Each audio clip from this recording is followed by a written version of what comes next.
26 batch test পরীক্ষার আগে syllabus ফুল বাকি আমি জানি। সো তোমরা যারা এরকম অবস্থায় আছো তাদেরকে মাত্র 5টা স্টেপ আমি বলে দেবো কিভাবে টেস্ট পরীক্ষার আগে তুমি তোমার সিলেবাসের 80% কভার করে ফেলতে পারবা।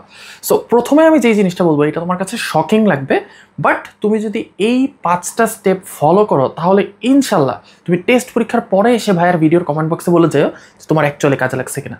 সো চলো প্রথম স্টেপটা হচ্ছে বলি, যেটা তোমাদের কাছে শকিং লাগার কথা, সেটা হচ্ছে প্রথমেই সব কোচিং বন্ধ করে দিবা। You should shut down all coachings. তুমি তোমার যত কোচিং আছে সব বন্ধ করে দাও। কেন বলতেছি, এটা হচ্ছে লাস্টে 5 নাম্বার পয়েন্টে গিয়ে খুব ভালো করে বুঝতে পারবা। ওকে, তোমরা যদি এরকম আরও গাইডলাইন ভিডিও চাও অবশ্যই ভাইয়ের এই চ্যানেলটা সাবস্ক্রাইব করে রাখো। ইনশাল্লাহ তোমাদের এইচএসসি 26-এর আগে এই চ্যানেল কিন্তু অনেক ফ্রি ক্লাস দেবো এবং ট্রাই করবো আমি ফুল সিলেবাসটা তোমাদের কমপ্লিট করে দেওয়ার জন্য, ফিজিক্স, কেমিস্ট্রি, ম্যাথ, বায়োলজি। ওকে ওকে সো আমরা এখন সেকেন্ড স্টেপে চলে যাই। সেকেন্ড স্টেপে তোমাকে 5টা ধাপ ফলো করতে হবে।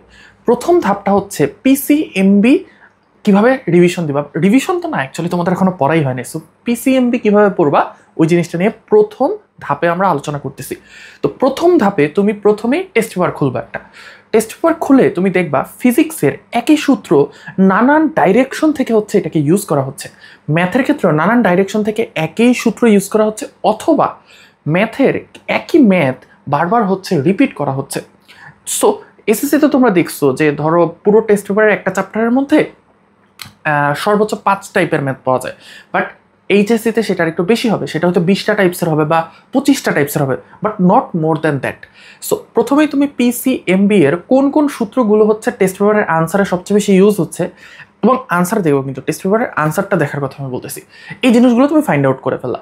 ফাইন্ড আউট করার পরে তোমার সেকেন্ড ধাপটা হচ্ছে তুমি অনলাইনে ফ্রি ভিডিও দেখবা। ওই চ্যাপ্টারটার একটা ফ্রি ভিডিও দেখবে এবং ভিডিও নিচে দেখবা হচ্ছে তোমার দেয়া থাকে, ভাগ করে দেয়া থাকে যে কোন সেকেন্ডে কোন জিনিসটার হচ্ছে ভাইয়া ক্লাস নিছে। সো ওই জিনিসটা দেখে তোমার যেই টপিকটা তো সমস্যা, জাস্ট তুমি ওই টপিকটা ওইখান থেকে দেখে নেবে। থার্ড যেই ধাপ সেটা হচ্ছে তুমি মেইন বইটা অবশ্যই ভিডিও দেখার পরে খুলবা।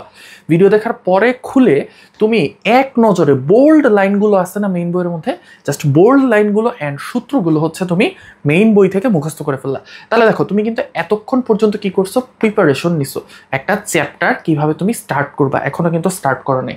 দেন তুমি হচ্ছে কি করবা, তুমি হচ্ছে চলে যাবা জয়কলির পদার্থ বিচিত্রা, ফিজিক্স কেমিস্ট্রি বিচিত্রা, হায়ার ম্যাথ বিচিত্রা, বা হচ্ছে তোমার বায়োলজি বিচিত্রা, এই বিচিত্রা পার্টগুলোতে। বিচিত্রা পার্টে গিয়ে তুমি দেখবা এমসিকিউ শর্টকাটে সলভ করার জন্য তোমার ওইখানে ছোট ছোট সূত্র দেয়া আছে, ট্রিক্স দেয়া আছে, তুমি ওই ট্রিক্সগুলো হচ্ছে ওখান থেকে মুখস্থ করে ফেলবা। ওকে, তাহলে দেখো তোমার সিকিউর জন্য টেস্ট পেপার তুমি দেখলা, ভিডিওতে তুমি হচ্ছে কিছু ক্লাসের তোমার কিছু বেসিক ক্লিয়ার হইলো, দেন তুমি মেইন বইটাও একবার এক নজর দেখে নিছো, দেন হচ্ছে তুমি এমসিকিউটা দেখে নিছো। সো এই টোটাল জিনিসটাতে তোমার হাইয়েস্ট একটা চ্যাপ্টারে, আমি তোমার ফিজিক্সের ক্ষেত্রেই বলি, ফিজিক্সের তাপগতিবিদ্যায় হাইয়েস্ট ধরো হচ্ছে 5 ঘন্টা লাগবে এই সবগুলো স্টেপ ফিল আপ করতে।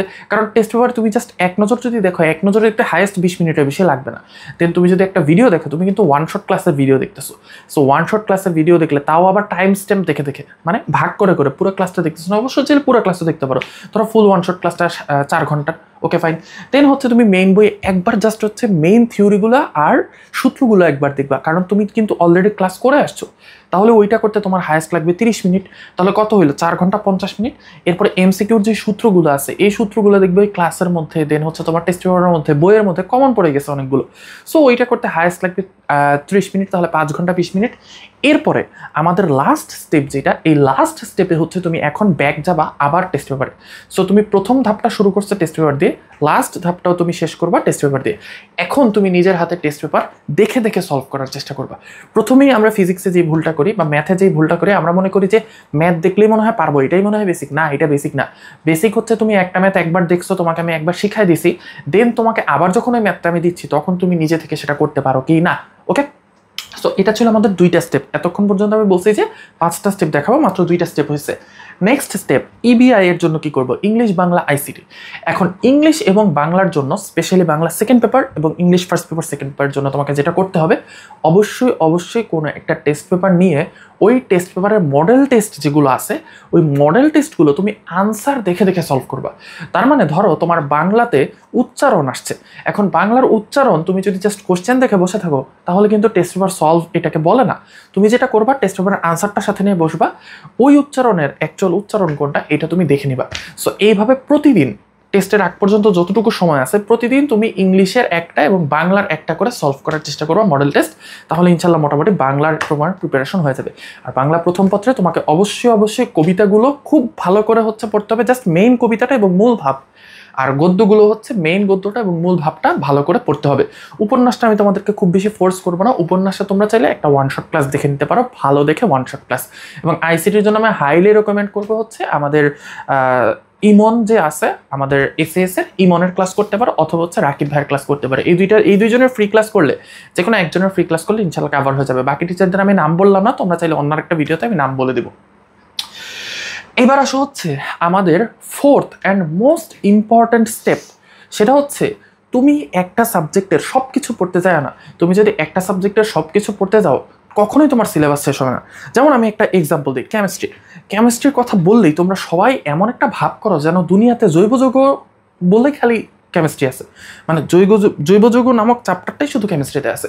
বাট তোমরা যদি অ্যাকচুয়ালি একটু কোশ্চেন অ্যানালাইসিস করো তাহলে দেখবা যে সেকেন্ড পার্টের মধ্যে চ্যাপ্টার 1, 3, 4 এই তিনটা থেকে কিন্তু 5টা কোশ্চেন আসে জৈব যৌগ থেকে।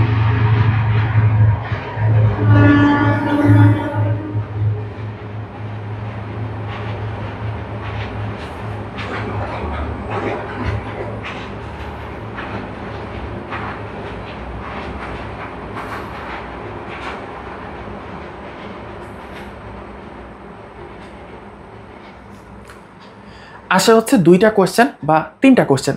সো যে বুদ্ধিমান, যেমন আমি অথবা বুদ্ধিমান না, ধরো আমার মতো বোকাই, আমি কি করতাম, আমি যখন ফার্স্ট কেমিস্ট্রি বই পড়া স্টার্ট করছি তখন আমি যেটা করছি, ফার্স্ট পেপারের চ্যাপ্টার 2 and 4 এই দুইটা আমি সবার আগে কমপ্লিট করে ফেলছি, এবং চ্যাপ্টার 3 তারপরে পড়ছি। কারণ আমি দেখছি চ্যাপ্টার 3টা বেশ বড়, চ্যাপ্টার 4-এর মধ্যে বেশ কিছু ম্যাথ আছে, যদি আমি জাস্ট সূত্র কয়েকটা বুঝে মুখস্থ করে ফেলি তাহলে চ্যাপ্টার 4 মোটামুটি বলা যায় ইজি। চ্যাপ্টার 2 এটার রাদারফোর্ডের মডেল, বোরের মডেল ছোটবেলা থেকে পড়ে আসছে, এখানে জাস্ট হচ্ছে দ্রাব্যতা, গুণফলের এই টাইপের ম্যাথগুলো হচ্ছে একটু করলে এটার অনেক ম্যাথ পারা হয়ে যায়। দেন হচ্ছে চ্যাপ্টার 3, এটা তো হচ্ছে থিওরিটিক্যাল পড়া, এটা পড়তে একটু প্যারা খায় অনেকে, বাট আমার কাছে এতটা প্যারা লাগতো না। দেন সেকেন্ড পেপারের মধ্যে চ্যাপ্টার 1, 3, 4 এটা হচ্ছে আমি পড়ে ফেলছি। সো যখন চ্যাপ্টার 1, 3, 4 আমি পড়ে ফেলছি আমার মাথার মধ্যে থেকে কিন্তু বিশাল একটা বার্ডেন নেমে গেছে যে আমি মানে অ্যাটলিস্ট আমার টেস্ট পরীক্ষায় 5টা কোশ্চেন অ্যাটেম্প্ট করতে পারবো, আনসার করার চেষ্টা করতে পারবো, কারণ এই 5টা কোশ্চেন আমার এই 3টা চ্যাপ্টার থেকে আসবে। এরপরে আমি জৈব যৌগ যতটুকু পড়বো সেটা হচ্ছে আমার বোনাস। ওকে, সো এইভাবে তোমাকে মাইন্ডসেট ঠিক করে নিতে হবে যে তুমি যখন কোনো একটা ওয়ারে যাচ্ছ এবং তোমার সৈন্য সংখ্যা অ্যাকচুয়ালি কম, তার মানে তোমার টাইম অ্যাকচুয়ালি কম, তখন তোমাকে তোমার সৈন্যগুলো মানে তোমার ব্রেনকে এমনভাবে হচ্ছে ইউটিলাইজ করতে হবে যাতে তুমি কম সময় সবচেয়ে বেশি আউটপুট পাও। বায়োলজির ক্ষেত্রে এরকম কিন্তু কিছু কিছু চ্যাপ্টার আছে যেই চ্যাপ্টারগুলো থেকে খুব ইজিলি তুমি হচ্ছে টেস্ট এক্সামটা ক্র্যাক করে ফেলতে পারবা। যেমন আমি বলি ফার্স্ট পেপারে তুমি হচ্ছে কোষ বিভাজন, এখান থেকে একটা সিকিউ আসবেই। দেন হচ্ছে তোমার চ্যাপ্টার 7 নগ্নবীজি আবৃতবীজি উদ্ভিদ, এখান থেকে একটা সিকিউ আসবে, ওই যে জবা ফুল রিলেটেড দ্বিবীজপত্রী একবীজপত্রী উদ্ভিদ, এইটা থেকে আসে এই পরীক্ষায়। সো এইরকম চ্যাপ্টার অ্যানালাইসিস যদি চাও কমেন্ট বক্সে ইন্টারেস্ট লেখো, ভাই ইনশাল্লাহ চ্যাপ্টার অ্যানালাইসিস করে দেবো যে কোন সাবজেক্টের তুমি কোন চ্যাপ্টারটা সবচেয়ে ফোকাস দিয়ে পড়বা। ওকে, এবার আসো 5 নাম্বার পয়েন্ট। এই যে আমি এত কিছু বললাম যে তুমি একটা চ্যাপ্টারের হচ্ছে 5টা ধাপে পড়াশোনা করবা, এই 5 ধাপে পড়াশোনা করার জন্য তোমাকে অবশ্যই একটা এনাফ পরিমাণ টাইম দিতে হবে। এখন তুমি যদি এই ভাইয়ের কাছে একটা কোচিং, ওই ভাইয়ের কাছে আরেকটা কোচিং, এই স্যারের কাছে আরেকটা কোচিং, ওই কলেজে আরেকটা কোচিং, এরকম করে দৌড়াদৌড়ি করো তাহলে কিন্তু তুমি তোমার টাইম পাবে না। এবং আমি ফ্র্যাঙ্কলি স্পিকিং, আমি ইন্টারমিডিয়েটে থাকতে আমি কোনো অফলাইনে কোচিং করি নাই, 1-2টা অফলাইন কোচিংয়ে গেছি, বাট স্টিল ওই কোচিংয়ের লাস্ট বেঞ্চে আমি ঘুমাইতাম, এবং এটার সাক্ষী ওই কোচিংয়ের স্যারও দিতে পারবে। ওকে, এবং মানে জিনিসটা হচ্ছে কি, আমি যখন অফলাইন কোচিংয়ে যাইতাম আমি জানি যে এই অফলাইন কোচিংয়ে 1.5 ঘন্টা যা পড়াচ্ছে আমি ইউটিউবে 30 মিনিটের একটা ভিডিও দেখে এর চেয়ে বেটার বুঝতে পারবো, তাহলে কেন আমি অফলাইন কোচিংয়ে যাব? সো আমার যখন হচ্ছে টেস্ট পরীক্ষা এরকম সামনে চলে আসছে তার 2-3 মাস আগে থেকে কিন্তু আমি সব কোচিং বন্ধ করে দিছি এবং আমি জাস্ট হচ্ছে নিজে পড়াশোনা স্টার্ট করছি। সো নিজের পড়াশোনা যতদিন না পর্যন্ত স্টার্ট করবা না ততদিন পর্যন্ত সাদমান ভাইয়ের এই গাইডলাইনগুলোর গুরুত্ব বুঝতে পারবা না। যখন তুমি নিজের পড়াশোনা স্টার্ট করো তখন ইনশাল্লাহ হচ্ছে সাদমান ভাইয়ের গাইডলাইনগুলোর গুরুত্ব বুঝতে পারবা। তোমরা যদি এরকম আরও ভিডিও চাও কমেন্ট বক্সে ইন্টারেস্ট লেখো এবং এই ভিডিওটা অবশ্যই শেয়ার করে দাও।